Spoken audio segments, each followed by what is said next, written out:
Hello, my little ponies. I'm Starlight. Come and curl up by the fire.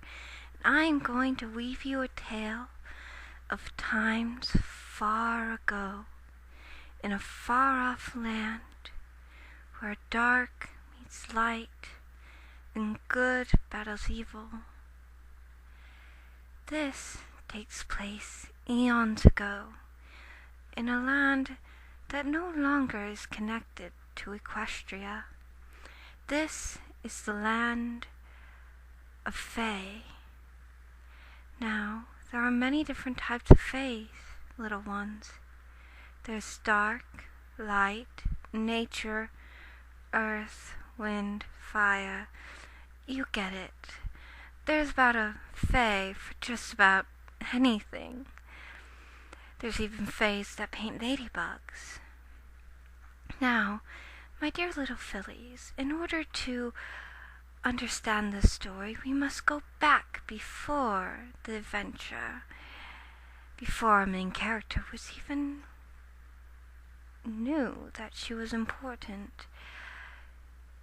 First, I must tell you about the two kingdoms in which this tale takes place. This takes place between the dark and the light Fae. Let's start with the dark.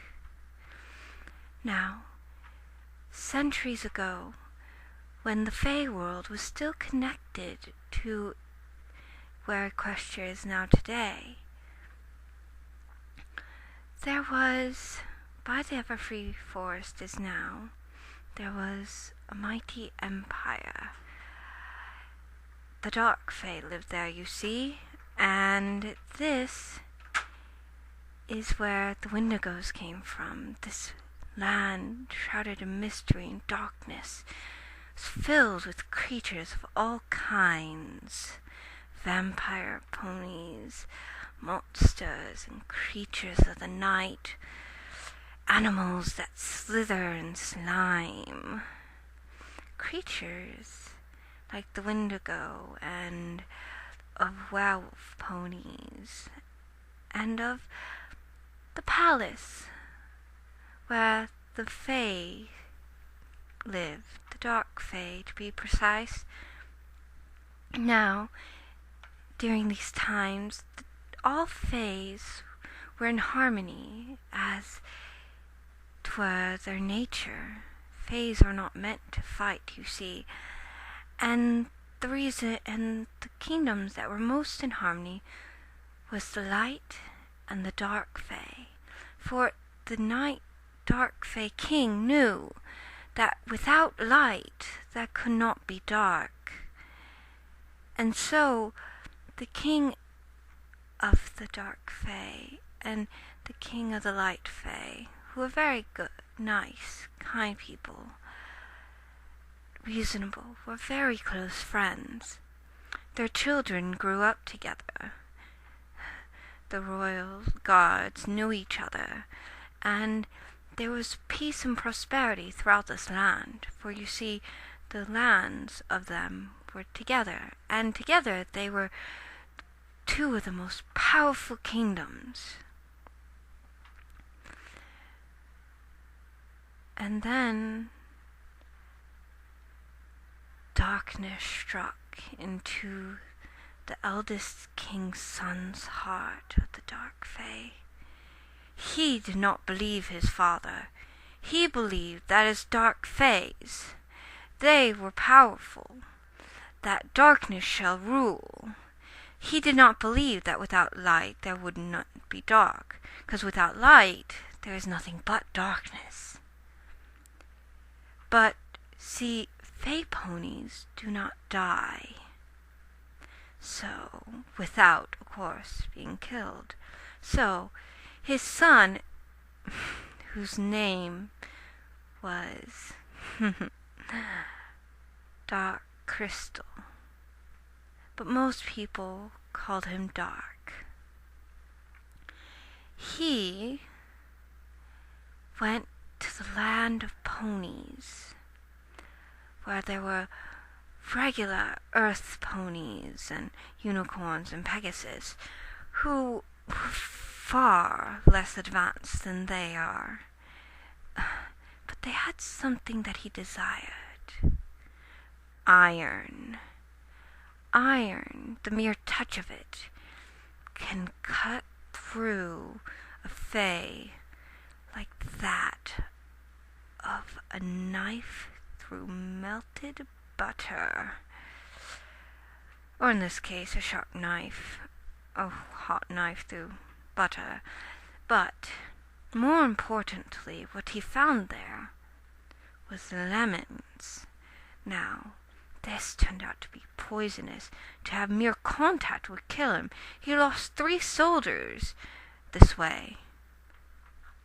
So he carefully casing several lemons in a case of silver for protection, took them home, where he then made his father a lovely cup of lemon tea.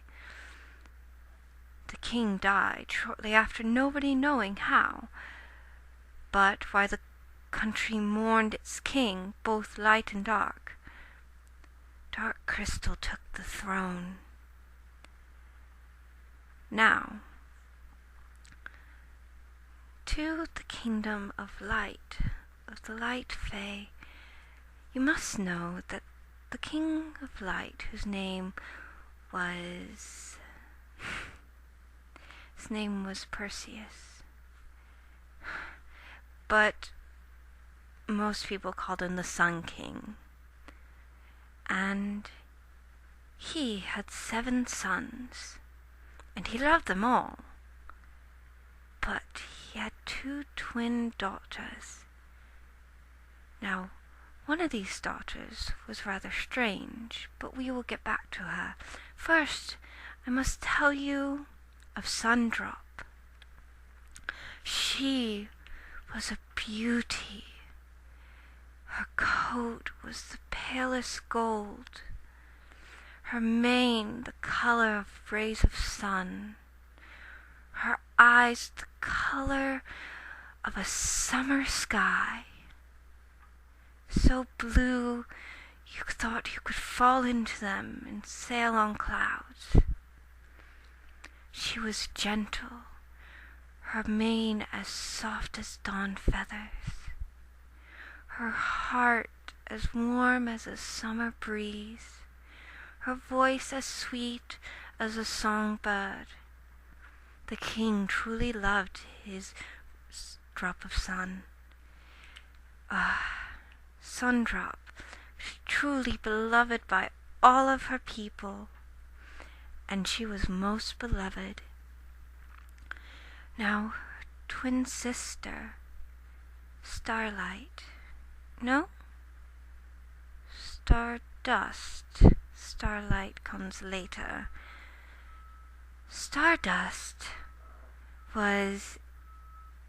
she was a strange pony. Well, she wasn't really strange. She was different than most light ponies for the fact that she controlled the stars. She was light in night. She had a coat of dark purple, so dark you would almost think it was black or blue depending on the light she was in, and a mane that would be contrasted with different shades of blue and silver. She was very beautiful, but not in the way her sister was. She was equally as kind and gentle, but because of her ability, her people were often a little skittish around her. Now, this brings us up to where we need to be. You know of the king, and that there was recently an upheaval of the Dark King's nation. Now, something you must know is that long ago it was agreed that the first son of the Dark Nation would marry the first daughter of the Light Nation. Now, the prince did not particularly like this, for you see, as stated before, he did not believe that dark and light should touch. So he came up with a dastardly plan. He gave a love potion to one of the guards of the Light Kingdom, and then he gave one to the princess. They drank and fell deeply in love, but the spell only lasted for a single night. But when that night was ended, what's done was done. And Sundrop was pregnant. This was to bring shame onto the family, and the king, new king, Dark Crystal, refused to marry Sundrop, for she was no longer pure, and that she was carrying a bastard child. Well, this upsetted the king greatly, for a word is a word, and you don't go back on a deal. Well, this caused great turmoil, and when the king brought Sundrop to the palace of the Dark Fae, on the way there, tragedy struck. An arrow pierced Sundrop's heart. She was struck dead. In grief, the king took his beloved daughter back to the palace. Oh, and the entire country was in mourning, not just the Light Kingdom, but the Dark as well. And it brought sadness. There was 30 days of grieving for the young, beautiful princess, who had become even more radiant when with child. This angered the king, for you see, he discovered that the arrow was of that of a dark soldier. This made him very angry. He accused the Dark Lord of assassinating his child, which of course he had done, but he refused, saying that the kingdom must have been framed, and that it was the Light Kingdom who obviously had killed his own child in order to save the family face, knowing that he would never marry a mare that had been deflowered. And so the king, outraged, it started a war. But Faes did not know war.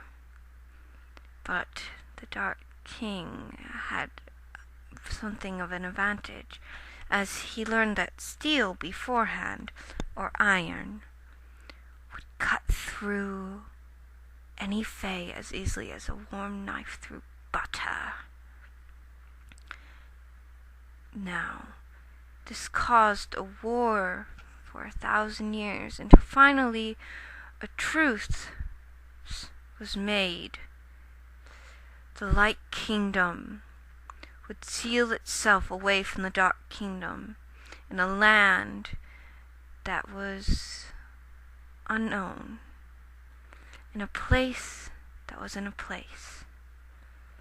And that is where the Light Kingdom was, and is still to this day.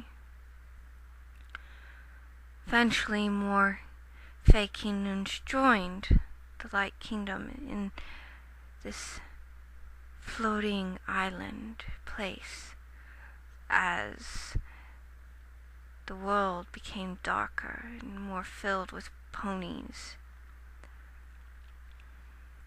And so, once the Dark Kingdom joined, there was great strife, for once again they were together.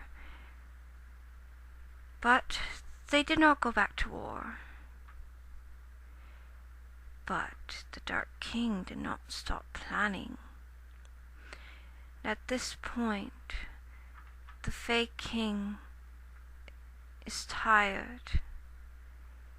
Oh, the Light King, he still mourns his beloved daughter and the 3 sons that were lost in war.